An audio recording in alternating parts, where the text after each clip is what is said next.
동쪽숲 쉼터입니다.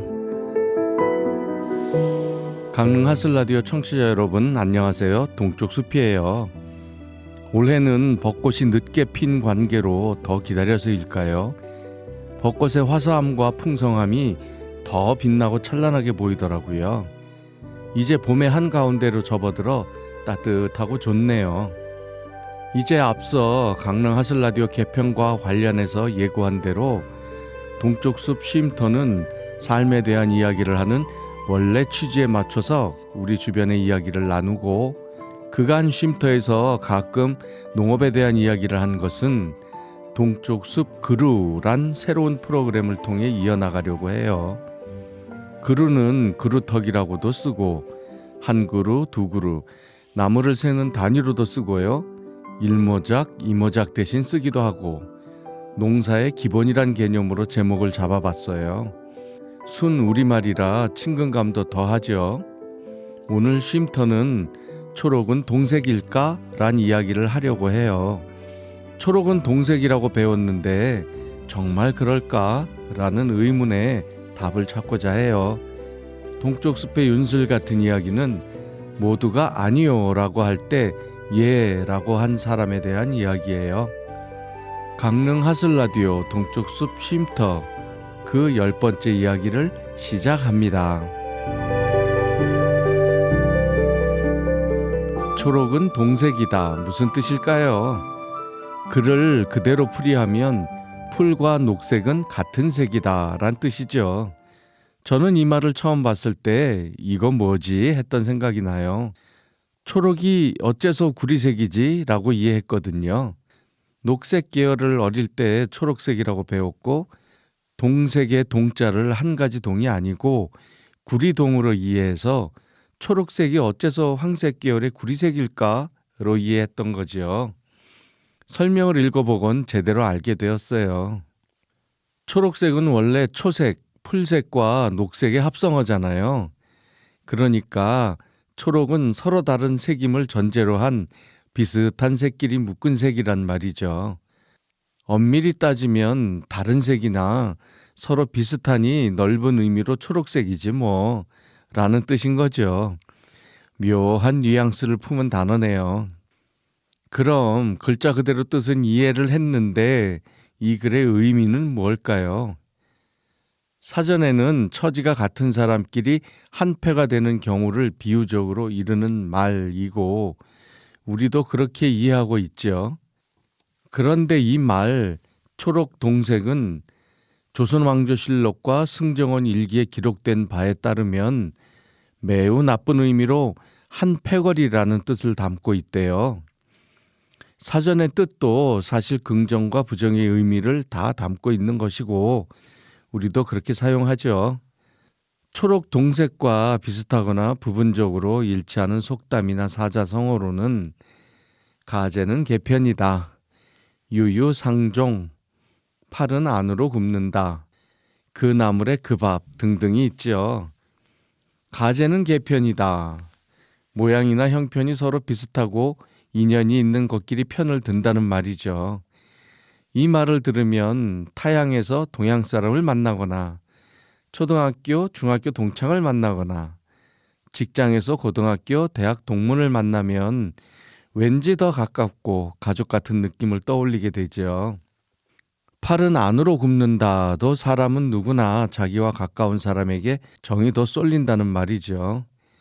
같은 직종에 종사하게 되면 서로 공감하는 부분이 많게 되니 더욱 가깝게 느껴지는 것이 인지상정이죠. 더구나 가족이나 종친인 관계에서는 더 말할 것도 없겠죠.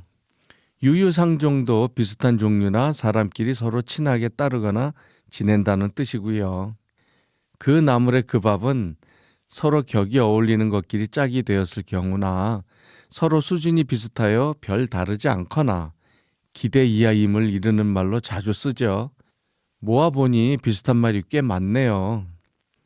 그런데 이런 말을 생각해보면 이들은 우리들의 이성에 의한 것보다는 본능에 더 가까운 결과가 아닌가 싶어요.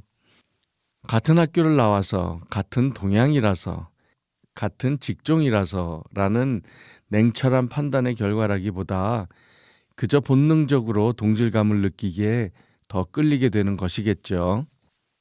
인간은 사회적 동물이다란 말이 있잖아요. 우린 혼자 살 수 없고 상호작용을 하면서 관계를 유지하며 사는 존재다란 뜻이네요. 이처럼 우린 사회적으로 소속감을 가져야 자아 실현 등 상위 욕구와 연결이 된다고 해요.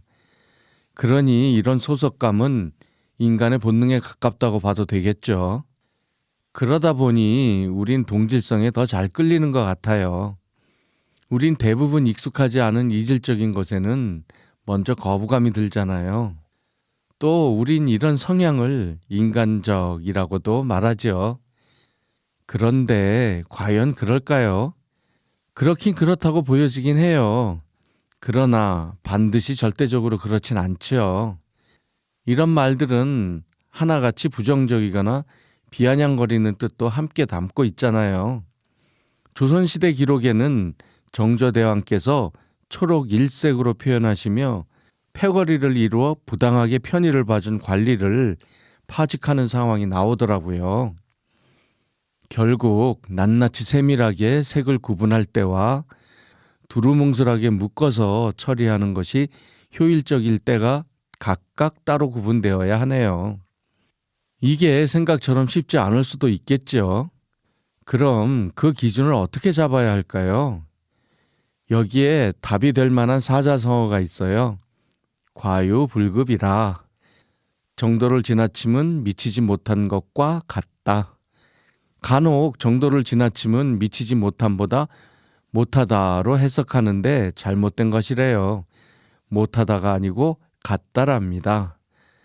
그건 그렇고 영어로 anyway, 결국 중용의 도를 걸어야 한다. 중용이란 어느 한쪽으로 치우치지 않고 지나치지도 부족하지도 않은 상태를 말하죠. 다른 말로 하면 조화와 균형이 되겠네요. 나의 삶의 균형을 잡고 우리의 이웃과 조화로운 관계를 이루어가는 것이 답이다. 알아요. 다 알지요. 이대로 실천할 수만 있으면 나는 깨우친 자, 도인이 되었겠죠. 네, 그렇죠. 그래서 작심삼일로 무수히 자신에게 실망해온 우리를 위로해주고 작심삼일임에도 불구하고 그 작심하는 길이 옳은 길임을 명확히 알려주는 시가 있어요. 한 문단만 읽어볼게요. 흔들리며 피는 꽃, 도종환. 흔들리지 않고 피는 꽃이 어디 있으랴. 이 세상 그 어떤 아름다운 꽃들도 다 흔들리면서 피었나니, 흔들리면서 줄기를 곧게 세웠나니, 흔들리지 않고 가는 사랑이 어디 있으랴. 네, 그렇죠. 청취자분들께서는 여기서 멈추지 마시고 우리 강릉 영상미디어센터에서 맹활약하고 계시는 시낭송가분들의 은쟁반의 옥굿을 굴러가는 소리로 읊으신 것을 꼭 들어보세요. 정말 감동적이에요. 우리가 삶을 이어가고 있는 이 세상은 반드시 상대성이 존재하죠. 동전의 양면, 이런 표현 많이 쓰잖아요. 동전엔 반드시 앞면과 뒷면이 존재해요. 남자와 여자, 좋은 것과 나쁜 것, 더운 것과 찬 것, 기쁨과 슬픔, 내성적 성격과 외향적 성격 등등. 차가운 것을 모르면 어떻게 더운 것을 알겠어요? 그래서 이 세상에 존재하는 모든 것에는 그와 반대되는 성질을 가진 것이 반드시 존재하지요. 그렇지 않다면 이 세상이 있을 수가 없죠. 그래서 우린 늘 흔들리면서 살아가요. 지극히 정상이죠. 적절하지는 않지만 제 예를 들어보면 제 집에는 TV가 없어요. TV만 켜면 드러눕게 되니 안 되겠다 싶어서 TV를 없앴어요. 그럼 어떻게 소식을 접해요? 정리된 유튜브를 통해 충족했어요. 그런데 말이죠. 알코올 중독처럼 유튜브도 중독이 되는 거 아닌가 하는 증상이 느껴지더라고요. 그래서 올해는 유튜브를 제한하기로 했어요.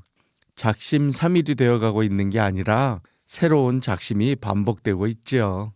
하지만 이룰 때까지 열심히 흔들리면서 가다 보면 바로 서 있는 나를 발견하겠죠. 제 생각은 결과가 금방 나오지 않는다고 실망하고 중단하는 것보다 더 안 좋은 것은 무엇이 문제인지 알아보려 하지 않는다는 것 같아요. 그렇죠. 이어서 동쪽 숲의 윤술 같은 이야기가 이어집니다.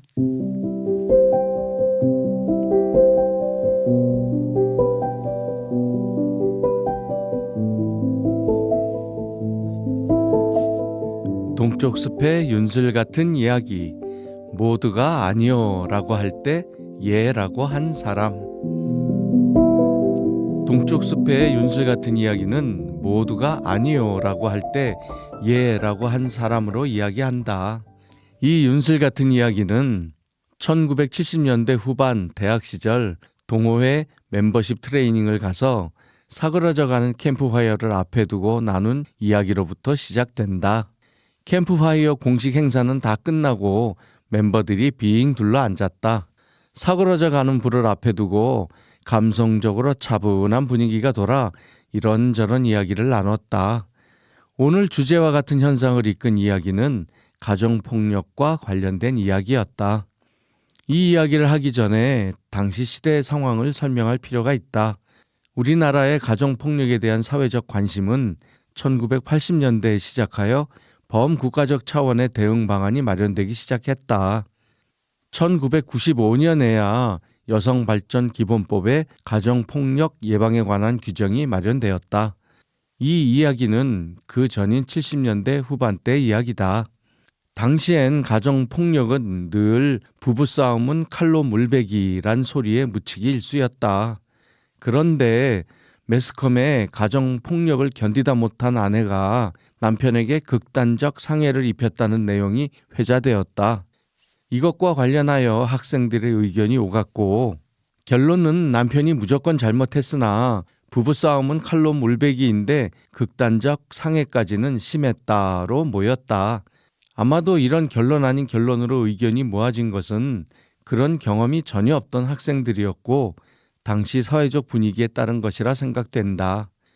그렇게 마무리가 되어 가던 순간 그럴 수도 있지요 란 의외의 반론이 툭 하고 등장했다. 이 말을 한 친구는 남자였고 토론 내내 아무 말도 하지 않고 듣고만 있다가 마지막에 정말 툭 하고 던졌다. 모두가 아니요 라고 할 때 예 라고 한 경우가 발생했다. 모두가 의외라는 표정을 지으며 자리를 떴다. 그리곤 그 친구와 나 단 둘만이 불 앞을 지키고 있었다. 나도 의외라는 생각을 가지고 있었기에 그 당시 내가 해보던 놀이의 일종인 입장 바꾸기를 적용해 봤다. 이 친구가 그런 답을 낼 수밖에 없는 상황을 가정했다. 그 중에서 가장 센 것을 골라 아무 말 없이 그저 불만 바라보는 그 친구에게 조심스럽게 물었다.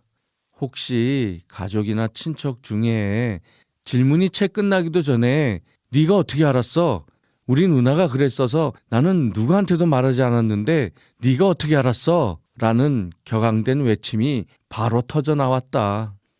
그 순간 불을 앞에 두고도 내 몸엔 소름이 쫙 돋았다. 그랬다. 아, 얼마나 억울했을까. 토론 아닌 토론이 지속되는 시간이 얼마나 길었을까. 모든 것이 이해되고 예라고 외친 그가 옳았음이 명확히 드러났다. 나래도 그랬을 거니까. 이것을 통해 성경 말씀과 영성 지도자들이 외친 다른 일을 판단하지 말라라는 뜻을 약간이나마 이해할 수 있었다. 결국 내가 판단하는 것은 내가 가진 경험이나 지식의 범주에서 나올 수밖에 없다. 오로지 내가 가진 데이터베이스를 통해 결론을 낸다. 문제는 내가 이 친구의 데이터베이스에 무엇이 들어있는지 명확히 알지 못한다는 것이다. 그러니 내가 이 친구의 행위에 대해 내린 판단엔 오류가 있을 확률이 대단히 크다는 이야기다.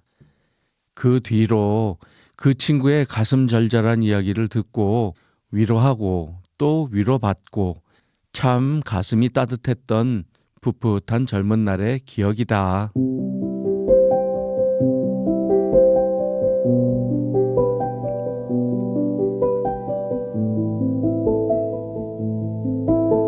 우리의 삶은 영어 알파벳 B와 D 사이에 C다라는 말이 있어요.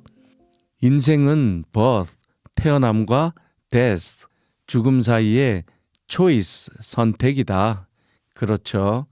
우린 매 순간 선택하죠. 선택은 판단에 기인하니까 특히 다른 사람에 대한 판단을 마주할 경우엔 입장을 바꿔보는 행위가 유용하겠죠. 보다 폭넓은 판단으로 합당한 선택을 할 수 있겠다는 생각이 드네요.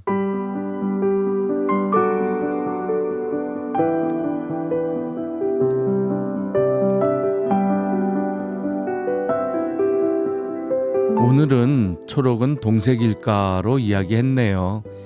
초록은 동색일 수도 있고 아닐 수도 있네요. 이 세상에서 살아간다는 것은 끊임없이 흔들리기에 바로 설 수 있는 것이지요. 바로 되돌아오는 힘이 곧 삶인 것 같아요. 그 힘이 다했을 때 우린 삶을 마감하게 되고요. 그러니 흔들리는 것에 스트레스 받지 말고 되돌아오는 것에 집중을 하는 것이 삶을 올바르게 사는 한 방법이다라는 생각이 드네요. 환절기에 모두 건강하세요. 지금까지 강릉 하슬라디오 동쪽숲 쉼터였습니다. 감사합니다.